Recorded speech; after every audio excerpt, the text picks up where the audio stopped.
Makerere and I started my law. And as I told you, I ended up being not only making the tomorrow law, but making the fundamental of the land, the constitution of the land. And I ended up not being the member of parliament only in Uganda, but in Uganda, Africa, and a minister. So is there anything that can stop you? When you have your dream, you know some Isaiah, which is Isaiah, but no, Psalm 25, it says, we shall put the girl down. So be the girl or the woman who fears the Lord, and who fears the Lord, and he will instruct you in the way chosen for you. Mine was the way chosen for me, for you. Despite the constraints that we see us, they will always be there. But you stand firm with your God, you will win. Now, I don't know how many of you right now have a lot of things to ask, but we shall ask later on. Is that okay? Yes. Okay. Now, Stella, there is a time we had the conversation, and you talked about life being in school, right? Now, this would be a very good story for young girls and girls, ladies and gentlemen. Yeah? Look, it would be a very good story for them, because this is the point in life where so many things, including your own peers, can sort of make you second guess yourself. It can be family, like we had for example. It can be an ailment, like we had for grandma. Now, at the end of the day, we are sharing these stories, and these amazing women have said, no matter what, okay, I'm going to follow the path that I choose to follow. Now, you did talk about, growing up in this. Tell us about that and how it shaped your choice of life. I went to school at 5 years, yes, which is late for some children. But I was always very quick. I wanted to learn really fast. And I remember something that we didn't talk about when I was younger, and I would be in the taxi with my sister. I didn't know how to speak English. I would only speak Uganda, but I would do Bogo Musman. Yes. So I had the worst English. My sister knew English, but I always wanted people to know that I could speak. So I would just say what I thought I would say. She was always holding my mouth. She was embarrassed.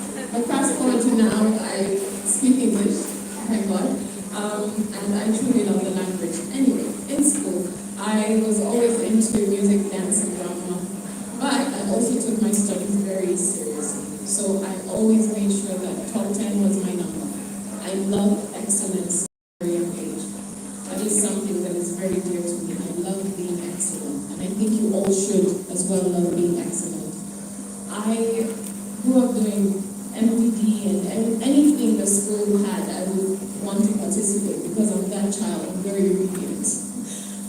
Yes, so in I always be bullied because I was very skinny and very tall with big eyes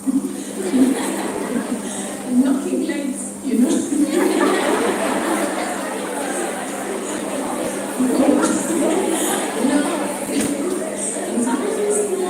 I wear my shorts and you see my legs in the shorts and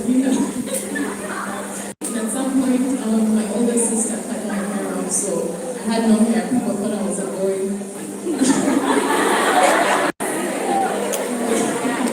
And they would say, oh, how's your boy? And I was like, no, that's a girl. I'm like, see, it's happening. So I grew up feeling very ugly, very less than, but that never stopped me. People would bully me, they would insult me, they would call me names, they would call me frog eyes,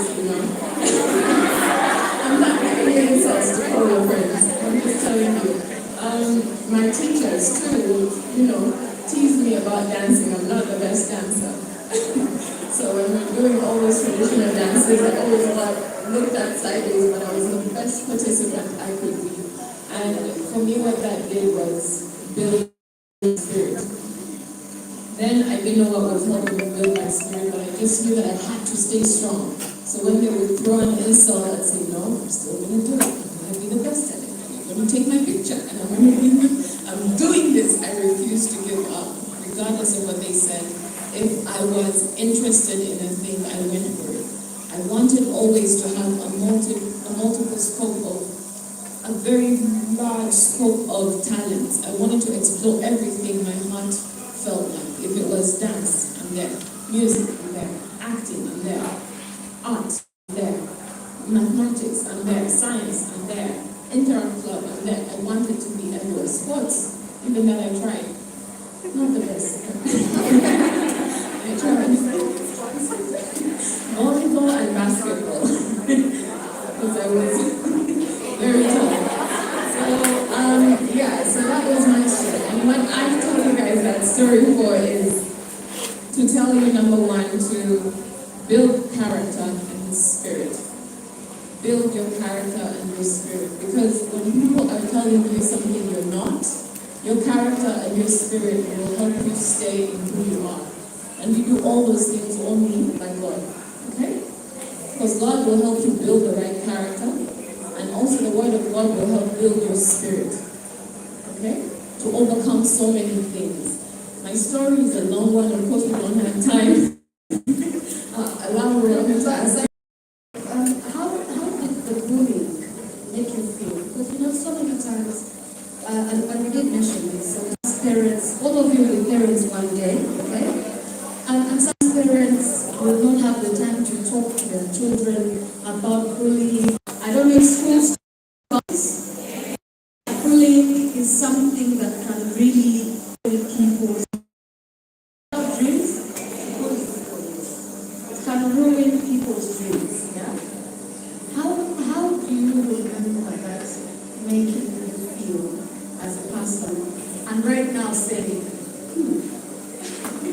when I was bullied, first of all, I always wanted to hide. There's a time I got to where I didn't want to go to school, so I would try and make up excuses. But my mother, I was in a single parent household. My mother was like, I'm going.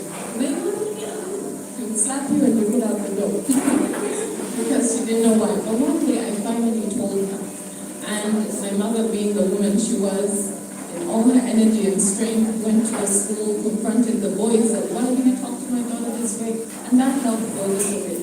But I've also realized she can't be there every day. So bullying is something that tried to almost break my spirit. Because when people tell you, say you have gigantic eyes, I grew up hating my eyes. I grew up hating that I was tall.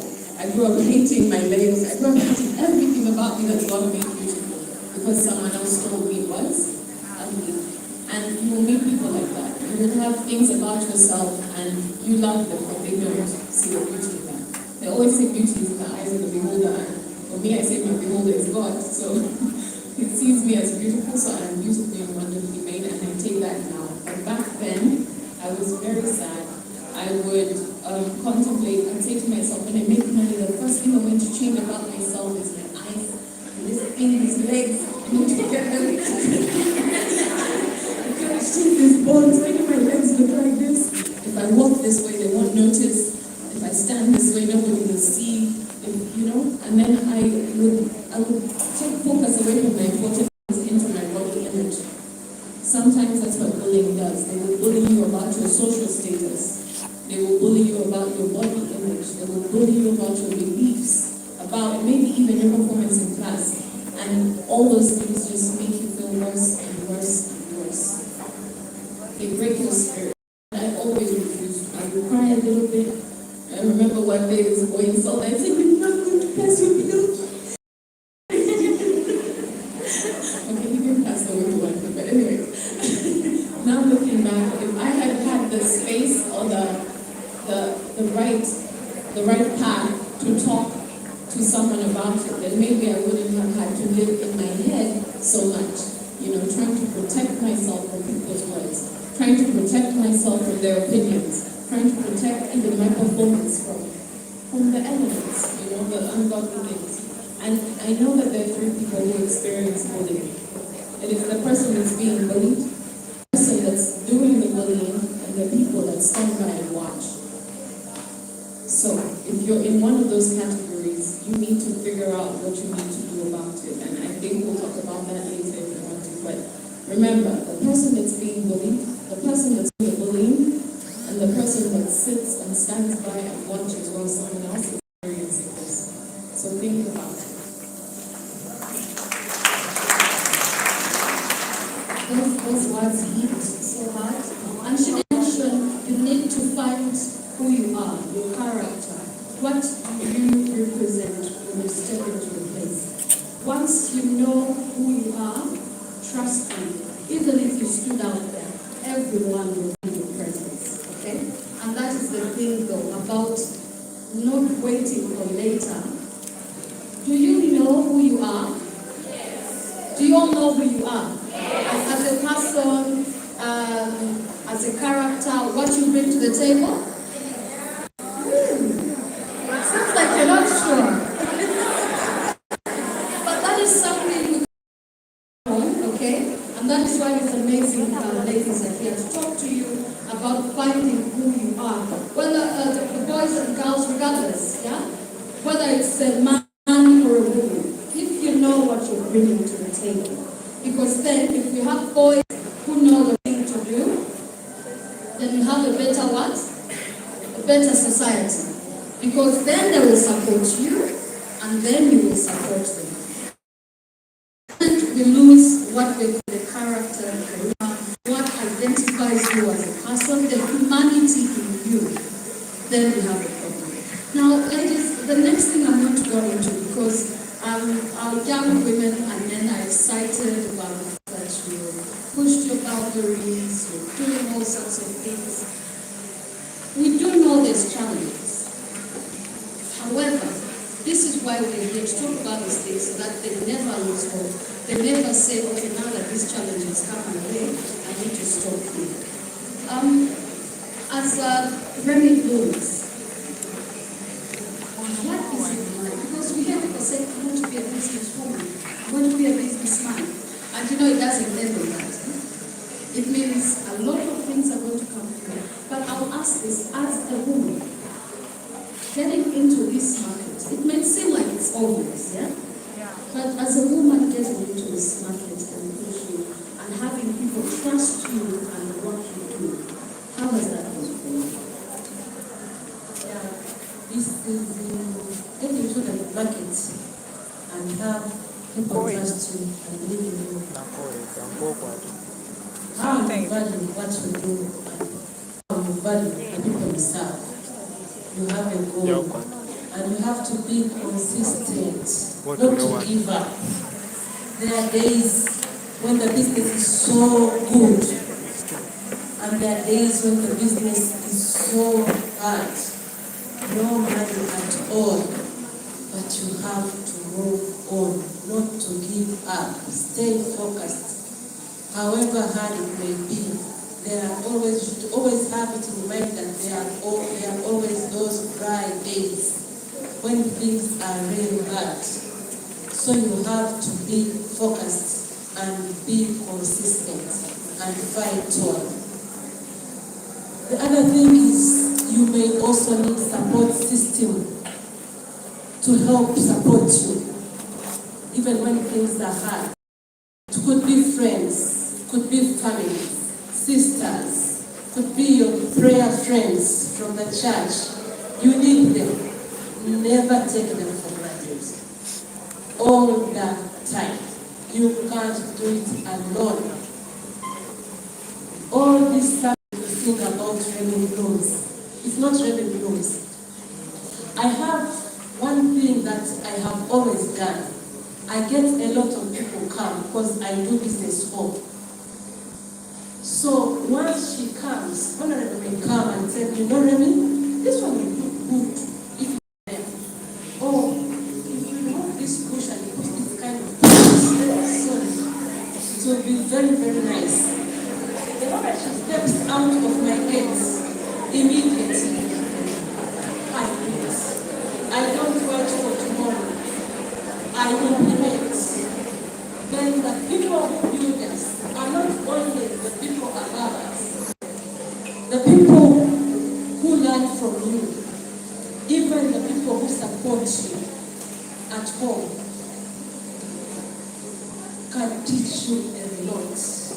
never look down on anybody. You will always find something to learn from them. Now, Honorable had something she forgot to mention earlier. She's there's something I really we're having some challenges with the microphone. Hello? Yes, I can hear you. So, you wanted to say something extra that you said you had seen. Yeah, for me, now that we have an opportunity to speak to these young people, I want them to pick the most important message from our God. The other thing I wanted to say was actually, when I was giving you who I am, I forgot to tell you that in 1998, I received an award as one of 100 women of the whole world who had made an impact and changed the life of women in the world. I went and held the Uganda flag in New York. You can imagine somebody who was imagining fighting for the girls in the village, and you end up now impacting on the women of the whole world. And that is why I want to tell you, why was that? I want to emphasize, I saw the head girl. I want to thank you for the head girl. She's the one who prayed the deputy head girl. I said I wish that was my own personal grandchild in the house, so that she may pray and God will come in that house. I want to tell you that even when she was saying, do you know who you are? I want to go back and emphasize that point of each of you having been created by God with a purpose, with God's purpose to serve. And I want you to know, for us we didn't get opportunity, many people, to know that they got to know why they are on this earth. You are very different. Your family is not the same with anybody else. You are different before God. You have a purpose to serve. And the moment you identify that purpose, I am telling you, when you are in God's purpose, everything, even these breakers, these barriers, just to get off, they get off. Why I quoted the deputy head girl is because I knew that this school must be knowing God. And if you know God, you know a young man called Joseph, who had a dream, that the fathers and the mothers will bow. And that dream was from God, by the way. Because God wanted to use Joseph to take the children of Israel into slavery, fulfill his agreement with Abraham. But the dream came to who? To Joseph. And when Joseph told the brothers, dream killer, they became envious. People are envious of who you are. They became envious. Put him into where? Into slavery. So he thought maybe the dream will go. No. Joseph continued with the dream. When he reached there, God was with him. That's what the story tells us. And he had a wife. The woman loved this young boy. Like these boys who come and want to spoil you. They are deceived. I don't want them to call you flowers. You are a beautiful flower. Girls, none of you is a flower. None of you is a flower. Flowers. Yes. That is when flowers grow, they flourish. Within a short time, they wither and die. You are not flowers. Anyway, I go back to them. This woman wanted to treat like a flower, wanted to take him off his God, wanted to spoil him, and he wanted to sleep with him. It's the extent of even raping him, and yet he's the one who told lies that Joseph wanted to rape her. But Joseph, because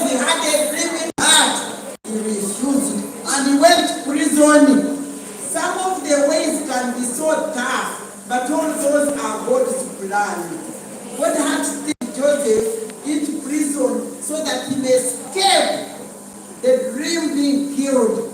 So he went to prison, but even in the prison, we understand he was even hid. So when you are running with God's dream, his purpose for you, you can never fail. After so many years, didn't Joseph come and realize his dream?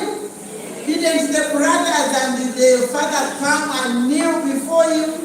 And after that, wasn't God's purpose for Joseph realized when the children of Israel were in slavery for 400 years? And therefore God's covenant with Abraham was fulfilled. Girls, stand firm. You belong to God. You are special. And the one thing she was making me laugh. For me, I used to hate my mouth so much. Because my father used to say, look at this big mouth, it is like that. You know this thing we have us?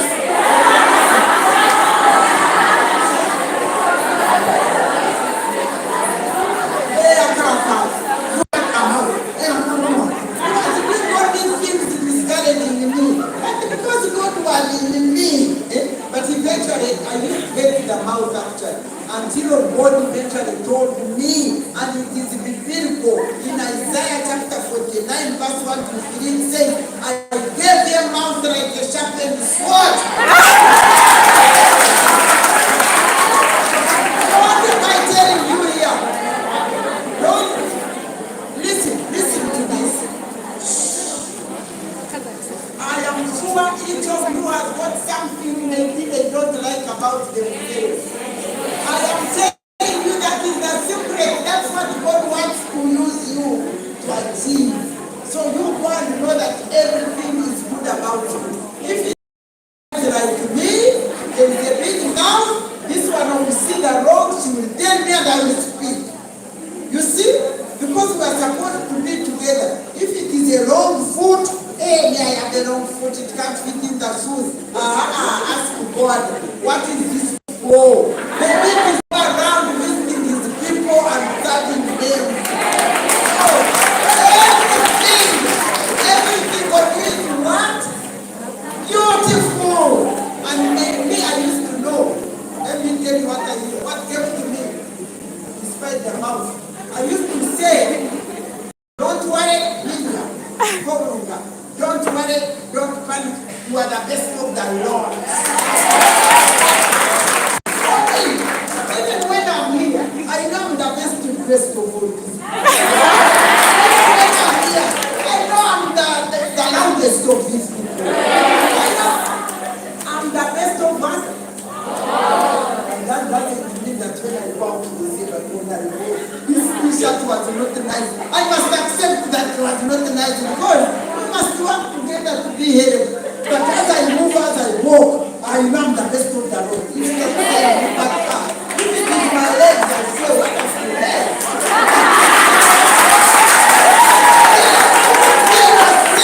I'm the best of the road. In addition to that, first can see when I was telling us that you need to appreciate yourselves. Before anybody else can appreciate you, appreciate yourself. Not for yourself, not for anybody. You live for yourself, not for those people's eyes. Be proud of yourself, appreciate yourself. They don't see what you have, but God knows how He gifted you and how God is going to use whatever He gifted you with to serve His people and to live with purpose. Now, of course, for TV purposes, we're going to be taking a short break because there's a lot that Stella as well has to tell us. And we're going to be back shortly. We are still here at Kololo Sss and with our amazing friends and lovely women who have decided to share their success stories with our young ladies and gentlemen so that they can know that, hey, the world is not as easy as we all think. Of course, we know it's not easy. However, do take one step at a time. Do know who you are. Do know what you bring to the table. We'll be back, of course, with Honorable, with Redman, and of course, with Stella.